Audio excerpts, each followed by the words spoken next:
Hi, I'm Greg Hunter, and this is the weekly news wrap-up for Friday, July 26th, 2013. Top story, you haven't heard very much about it, but it concerns the Middle East and Syria. You know, they got a knockdown, drag-out, more than 2 years civil war in that country that's claimed the lives of approaching 100,000 Syrians. And, of course, you have all these refugees fleeing the country. But General Martin Dempsey, the top U.S. general, was asked about how about, us, escalating that war and fighting the Assad regime. And he basically delivered a report to the U.S. Senate and said, this has a lot of unintended consequences. For example, arming the al-Qaeda-backed rebels. Remember I told you that a year and a half or 2 years ago that we were funding, in part, al-Qaeda? Well, yeah. Now Dempsey is talking about, you want to give even more funding and more training to the al-Qaeda-backed rebels, and that has a lot of unintended consequences. Like, what are we going to have after this is all over? Are we going to give al-Qaeda another country, kind of like the way we did in Libya? What happens to all those weapons and training? I mean, are they going to turn it on the West? Are they going to turn it on Israel? Are they going to take some of this weaponry and maybe shoot down a commercial airliner? This is General Dempsey warning about the unintended consequences. And I'll bet you behind closed doors, he's probably saying, hey, we're not just fighting, Bashar al-Assad and his regime. We are fighting China in part, Russia, Iran. I mean, this is a big line in the sand for Iran. They know when this little escapade with Syria is over, they are next, and I think they have a knockdown, drag-out fight. I told you about the Russians. The Russians have a base in Tartus, and Syria is a staunch ally of theirs. And one of the other things that people like John McCain want is a direct U.S. involvement in Syria. Like a no-fly zone or a no-kill zone. Well, what happens if our jets come up against Russian fighters? Piloted by Russians. Are we going to start World War III? How much will that cost to have direct U.S. military involvement if it involves boots on the ground? We have about 5,000 Marines in Jordan on the Syrian border. Dempsey said this is all full of unintended consequences, like maybe World War III. He says it'll cost at least $1 billion a year if we have direct U.S. involvement with a no-fly zone, $500 million a year if we arm and trade al-Qaeda. But, I mean, this is what he's warning about, the unintended consequences of any kind of military action. There's always surprises. And in this case, there's big surprises waiting behind the Russian door, the Iranian door, and the Chinese door to a little bit lesser extent, because China is they are allies of both Iran and Russia.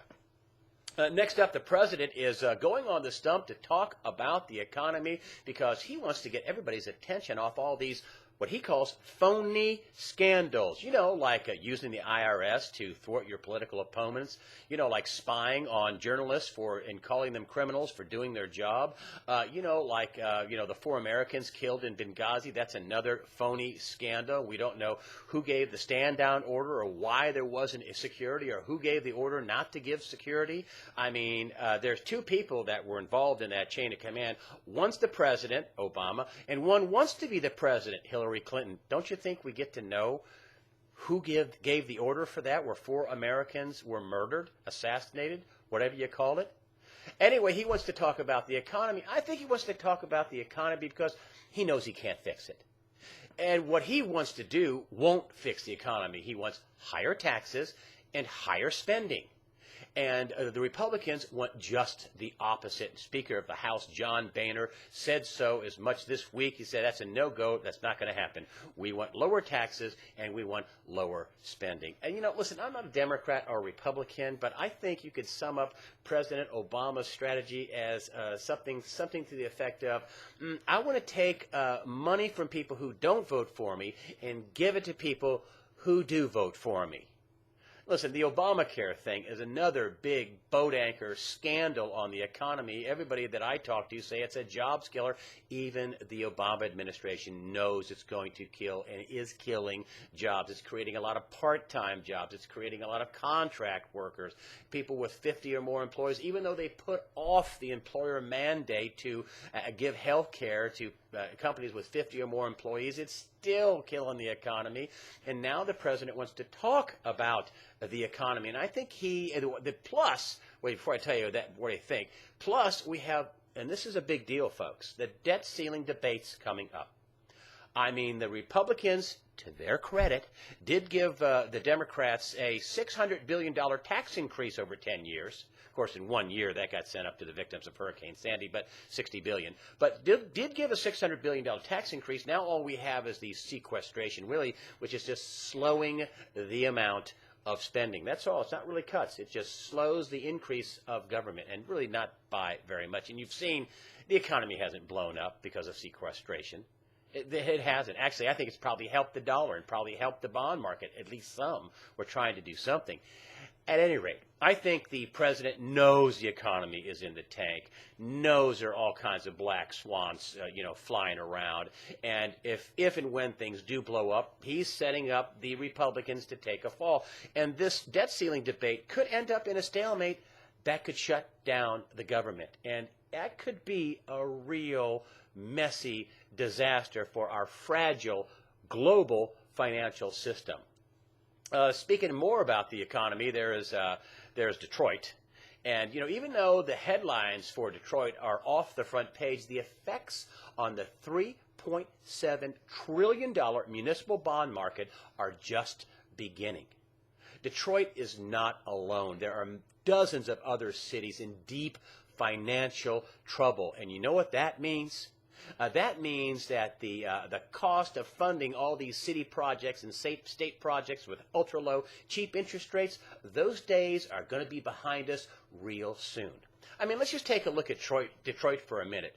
Just its pension fund, they have a total about $18.5 billion black hole of money they don't have. And just the pension fund is $9 billion underfunded. A billion is 1,000 million. They're $9 billion underfunded just for the city of Detroit's pension fund. And according to Pew Research, pensions across America are more than $3 trillion underfunded. Now think about that. The entire municipal bond market is $3.7 trillion. And the underfunded pensions across America are more than $3 trillion. This is the problem with public unions. And let me tell you, private unions, I have no problem with. If you can get a piece of the profits without blowing the company up, good for you. But if you blow the company up, you shouldn't be bailed out like the union workers at General Motors. That was a bankruptcy, but the union workers were bailed out. When you have a public pension, for trash haulers and secretaries in your, county offices and your city offices, things like that, when you have a public union, teachers, firefighters, you don't have any profits. All you have are taxpayers. And Detroit taxpayers are tapped out. Now, bondholders are reportedly going to get about 20 cents on the dollar. I can't imagine how pensioners, and I think this is terrible. I'm not happy about this because there's going to be some suffering for some people. But I think the pensioners will be lucky if they get 20 cents on the dollar. And this is the problem with public unions. I think they ought to be outlawed because the politicians promise all these benefits. The people in the unions vote for them. And then they get the shaft. I don't think there should be public unions. Really, I think they should be outlawed because politicians abuse these people. It's a shame. The unions got shafted by the people that they voted for because they didn't fund it. And if they did fund it, everybody would be up in arms if they funded as they went. But they didn't. That's why just Detroit is $9 trillion underfunded. My prediction, there'll be many more cities and some counties that will go belly up and wait until the interest rises and the cost of pensions and the cost of projects and the cost of everything rises. It will put a kibosh on the entire state, city, county complex. I mean, taxpayers will be screaming for mercy. They'll be cutting services. They'll be raising taxes, and you can only raise them so much. A vote in the House of Representatives, a narrow vote that almost restricted the massive NSA data collection and spying program on Americans. I mean, the vote was about a dozen votes away from putting some restrictions on this. And you know what? Thank you, Edward Snowden, because the vote wouldn't have been nearly that close if it wasn't for Edward Snowden coming forward. I mean, this is unconstitutional. This is wildly unconstitutional. And now there's talk, it's on the site, of, now the government secretly wants people's passwords. They want passwords. They're not spying deep enough. They want to spy deeper. All phone calls, all emails, now passwords. This is becoming a police state. But I know it's for our protection. Now listen, I'm being sarcastic. I know we have enemies, and we need we need the NSA, and we need the CIA, and we need some intelligence, but we don't need it at this level. How much do we cut it back? I don't know, but it needs to be cut way back. Finally, in a surprising move, the U.S. government filed criminal charges against SAC Capital Advisors. Now, this is a 41-page criminal indictment that claims there was pervasive insider trading. The SEC is also going after SAC, but on not criminal charges, civil charges for basically the same thing. Because people there were out of control. That's why the government says it's pervasive. Now, SAC, they say, listen, they did not engage in any insider trading. They don't condone insider trading, and they just didn't do it. But still, the government is coming after them, heel and spur, and they want, now listen to this, they want $10 billion from them. That's ultimately what they want to get as a fine or a clawback of some of the ill-gotten gains they got, according to the indictment. Now, this company only has about $14 billion, which is a lot of money. $14 billion under management, and you can imagine people are going to be taking their money out of the company fast. So it's probably going to kill the company. But there are other people out there saying, hey, this is a little unfair. The government's coming after SAC, and they're relative to J.P. Morgan or Goldman Sachs. They're a little company, but they don't do anything against big banks that do things like securities fraud and launder money for drug cartels and countries that support terrorism. They don't do anything to those people. They're just picking on a little guy because, well, they can take a little guy out. If they remember when Eric Holder said, well, if we can't prosecute some of these big banks because, basically they're too big to fail. They would implode the system, which I think is outrageous. But that's what the rub is. People say, well, you're coming after SAC, and you ought to be going after some of the big banks that have committed crimes. I mean, what did William Black, the professor of economics and law from the University of Missouri, Kansas City, say, a few months back right here on USA Watchdog? That we have felons in charge of some of the biggest financial institutions, and yet we don't do anything against them. The other thing is, I wonder why somebody in the White House press corps doesn't say, well, if Snowden helped our enemies, what does it mean when we arm Al-Qaeda and we are doing it again in Syria? How do we justify arming Al-Qaeda and yet trying to prosecute people like Snowden? That's a good question, isn't it? Why isn't anybody in the mainstream media asking that question? I guess that's why you all are here. That's the way I see it. I'm Greg Hunter. Thank you very much for supporting USAWatchdog.com and using the donations button that helps us out.